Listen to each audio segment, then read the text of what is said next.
Hello दोस्तों, आप सभी का एक नई वीडियो में स्वागत है। आज की वीडियो में हम सभी जानेंगे कि एक संपत्ति का कैश फ्लो क्या होता है और एक दायित्व का कैश फ्लो क्या होता है।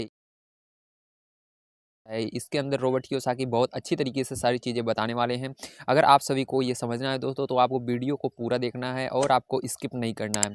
अगर आप सभी हमारे चैनल पर पहली बार आए, चैनल को जरूर सब्सक्राइब कीजिएगा। आइए बढ़ते हैं आगे। फ्रेंड्स, आइए अब हम देखते हैं संपत्ति का कैश फ्लो पैटर्न क्या है। तो आपको इस डायग्राम को ध्यान से देखना है। अब देखिए, इस डायग्राम के अंदर ऊपर दिया हुआ बॉक्स एक इनकम स्टेटमेंट है। मतलब ये जो ऊपर दिया हुआ बॉक्स है आय और व्यय का, ये क्या है? एक इनकम स्टेटमेंट है, जिसे अक्सर लाभ और हानि का स्टेटमेंट भी कहा जाता है। इसी दो स्टेटमेंट के अंदर लाभ होता है या हानि होता है व्यक्ति को। ठीक है, यहाँ पर ध्यान समझना दोस्तों। ये आमदनी और खर्च बताता है। ये दोनों जो ऊपर के आपको कॉलम दिख रहे हैं, ये क्या बताते हैं? आपकी आमदनी हो रही है या खर्च हो रहा है ज़्यादा, इस पर बताता है। आपको ये चीज़ें ज्ञात करने के लिए ये बना हुआ है। आने वाला पैसा और जाने वाला पैसा, और इसके अंदर पता लगता है कितना पैसा आपके पास आ रहा है और कितना पैसा आपके पास से जा रहा है। नीचे का चित्र बैलेंस शीट है, और जो ये नीचे डायग्राम बना हुआ है देख रहे हैं, जो एरे लगी हुई है, ठीक है, ये क्या है आपका? ये बैलेंस शीट है। ठीक है, बैलेंस शीट इसे इसीलिए यह कहा जाता है क्योंकि इसमें संपत्ति और दायित्व को एक साथ मिलाकर देखा जाता है।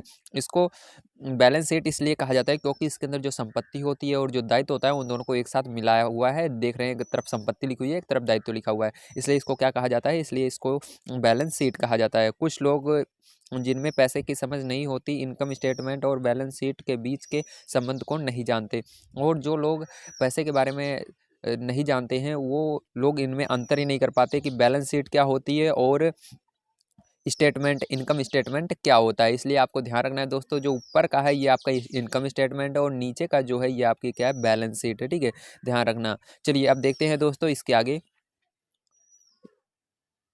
ये संबंध जानना बहुत ज़रूरी है, और ये जो चीज़ें यहाँ पर दी गई है दोस्तों, ये आपको जानना बहुत ज़रूरी है। यहाँ पर रॉबर्ट कियोसाकी आपको बता रहे हैं।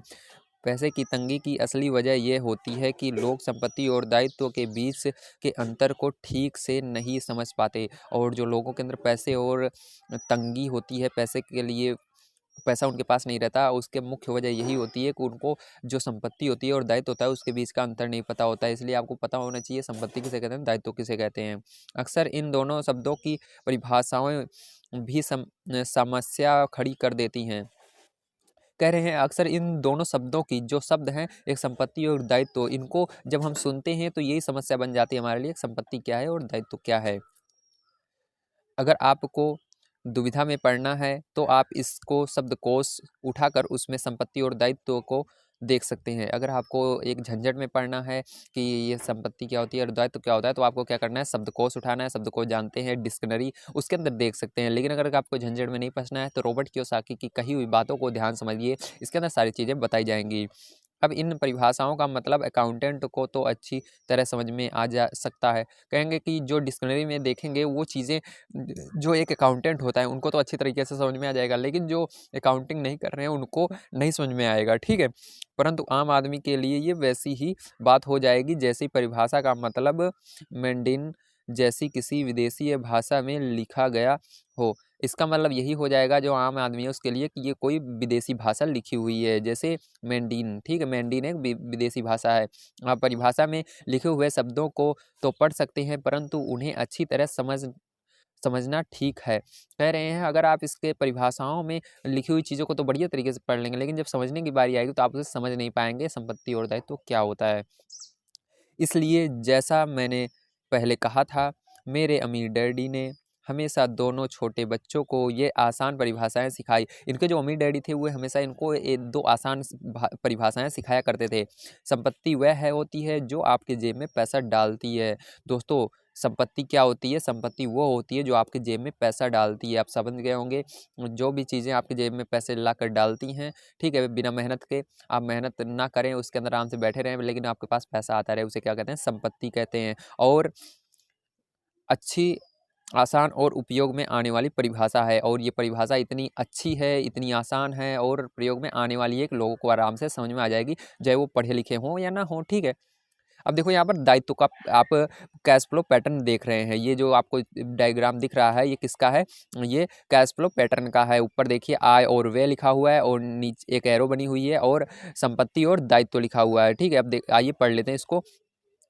अब क्योंकि संपत्ति और दायित्व को चित्र से समझा दिया गया है, अब कह रहे हैं यहाँ पर मैंने चित्र बना दिया है, इसलिए आप समझ सकते हैं क्या है संपत्ति और दायित्व। ठीक है, इसीलिए शब्दों में दी गई परिभाषाओं को समझना ज़्यादा आसान होगा। अब मैं आपको बताऊंगा शब्दों में, तो आप भी उसको समझ सकते हैं एकदम आसानी से, क्योंकि यहाँ पर मैंने क्या किया है, आपको डायग्राम के माध्यम से समझा दिया है।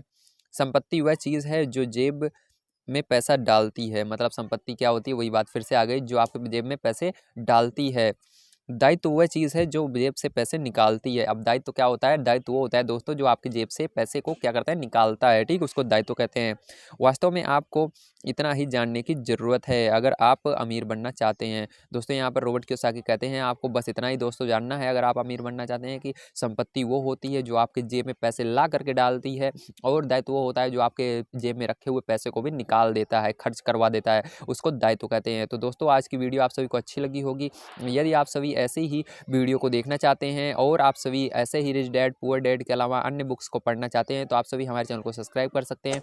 हमारा एक और चैनल है जिसके अंदर मैं शॉर्ट्स वीडियो डालता हूँ, आप सभी उसको भी सब्सक्राइब कर सकते हैं, कृष्णा सूरज खीरी ब्लॉग्स। ठीक है, मैं उसका लिंक डिस्क्रिप्शन में दे दूंगा, आप उसको सब्सक्राइब कर सकते हैं। वीडियो देखने के लिए दोस्तों धन्यवाद। आपका दिन शुभ हो।